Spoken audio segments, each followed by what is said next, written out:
द्रौपदी मुर्मू देश की पहली आदिवासी महिला बन गई हैं जो राष्ट्रपति पद तक पहुंची।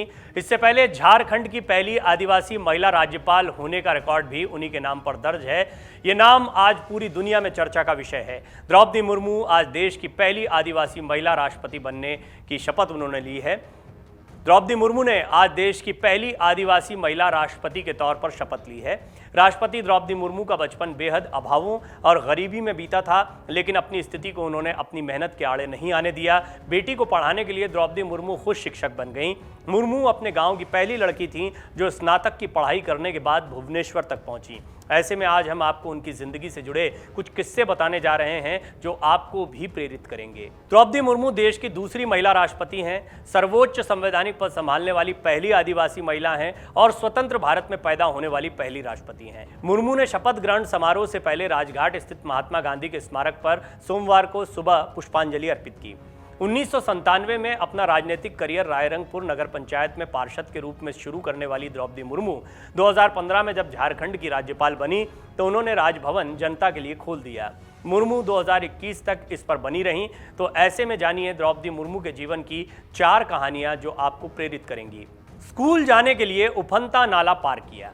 ओडिशा के रायरंगपुर के छोटे से गांव बेदापोसी में अभावों में पली बड़ी द्रौपदी मुर्मू के बारे में उनके शिक्षक वासुदेव बेहरा बताते हैं कि एक बार भारी बारिश से गांव का नाला उफना जा रहा था। उफनते नाले को तैर कर पार करते हुए वो स्कूल पहुंची थीं। एक कार्यक्रम के दौरान मंच पर चढ़कर मंत्री से कहा, मुझे पढ़ना है। शिक्षक के साथ भुवनेश्वर पहुंची द्रौपदी मुर्मू एक कार्यक्रम के दौरान मंच पर चढ़ गईं और तत्कालीन मंत्री कार्तिक टुडू से कहा, मेरे गांव में हाई स्कूल नहीं है, मुझे आगे पढ़ना है। जिसके बाद उनका दाखिला भुवनेश्वर के आदिवासी आवासीय स्कूल में हुआ। ये 2 घटनाएं बहुत महत्वपूर्ण हैं। एक उफनते नाले को पढ़ने के लिए पार करना और दूसरा मंत्री के मंच पर चढ़कर कहना कि मुझे पढ़ना है। दरअसल आज राष्ट्रपति बनने के बाद अपने भाषण में भी शपथ के बाद उन्होंने अपने भाषण में ये साफ कहा है कि वो शिक्षा को विशेष महत्व देंगी। वो जब राज्यपाल बनी थी उसके बाद में शिक्षा के स्तर में सुधार के लिए उन्होंने कई प्रयास किए थे। निश्चित तौर पर पूरे देश में आदिवासी समाज की शिक्षा को लेकर राष्ट्रपति बनने के बाद उनका दायित्व बढ़ जाएगा और वो इस पर ज़रूर काम करेंगी। इसके अलावा सबको लगता है कि उनका राजनीतिक जीवन बहुत लंबा है, लेकिन 25 साल के इस राजनीतिक अनुभव में उन्होंने राजनीति में आने के लिए बहुत सोच विचार किया। दरअसल चुनाव के लिए उन्हें मनाना पड़ा था। ये किस्सा भी हम आपको बताते हैं। बच्चों को निःशुल्क शिक्षा दे रही द्रौपदी मुर्मू को 1997 में वार्ड काउंसिल का चुनाव लड़ने के लिए भाजपा नेता उन्हें 3 माह तक मनाते रहे, तब जाकर वो राजी हुई थीं। आगे विधायक बनी और फिर मंत्री भी। बड़े बेटे को खोने के बाद वो वापस घर लौट आईं। 1997 में अपना राजनीतिक करियर रायरंगपुर नगर पंचायत में पार्षद से शुरू करने वाली मुर्मू 2015 में झारखंड की राज्यपाल नियुक्त की गई और 2021 तक इस पर बनी रहीं। राज्यपाल के पद पर रहते हुए उन्होंने राजभवन जनता के लिए खोल दिया। इस घटना से भी आप अंदाज़ा लगा सकते हैं कि द्रौपदी मुर्मू राजनीतिक करियर सिर्फ 25 साल का रखती हैं, लेकिन इसके बावजूद उन्होंने पार्षद से लेकर राष्ट्रपति पद तक का, सर्वोच्च पद तक का सफ़र तय किया है। ये बताता है कि इन 25 सालों में उन्होंने काम कितना किया है, वो किस तरीके से अपने काम की वजह से चर्चा में आई और सबकी नज़र में आई। सभी को लगता था कि संवैधानिक पद पर इसी तरह का कोई गरिमामयी व्यक्ति बैठ सकता है, इसीलिए उन्हें पहले झारखंड का राज्यपाल बनाया गया और कोविड काल की वजह से ये कार्यकाल थोड़ा लंबा खिंचा था। 6 साल तक वो झारखंड की राज्यपाल रही, उन्होंने कार्यकाल पूरा किया और इसके बाद में अब वो सर्वोच्च पद पर पहुंची हैं, राष्ट्रपति बन गई हैं देश की।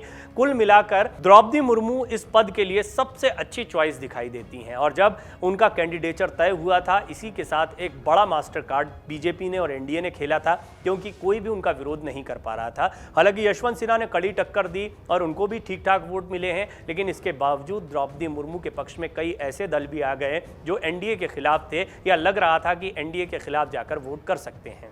गांव के लिए वो हमेशा पुती माई यानी कि छोटी बच्ची बनी रही हैं। ये भी एक दिलचस्प किस्सा है।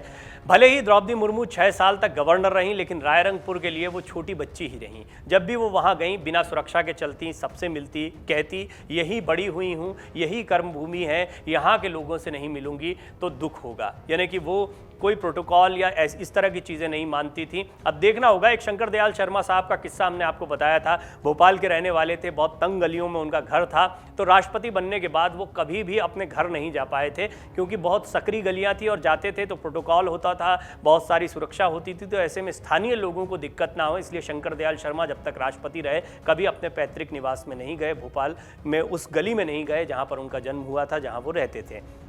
इसी तरह से द्रौपदी मुर्मू का भी जन्म बहुत छोटे से गांव में हुआ है, लेकिन राज्यपाल रहते हुए उन्होंने कभी इस बात को नहीं माना। वो बिना सुरक्षा के, बिना किसी को परेशान किए वहां पर जाती रहीं। राष्ट्रपति द्रौपदी मुर्मू का जन्म 20 जून 1958 को ओडिशा के मयूरभंज जिले के ऊपरबेड़ा गांव में हुआ था।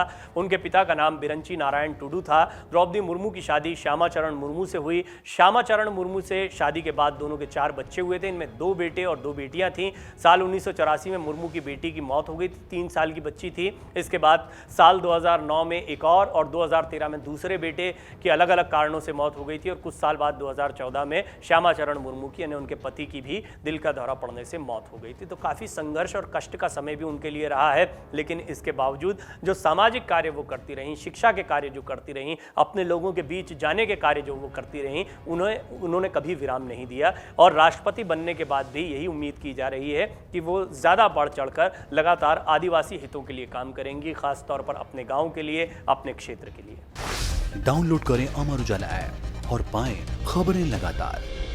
अगर आप ये वीडियो YouTube पर देख रहे हैं तो हमारे चैनल को सब्सक्राइब करें और बेल आइकन को दबाना ना भूलें। अगर आप Facebook पर ये वीडियो देख रहे हैं तो हमारे पेज को लाइक करें।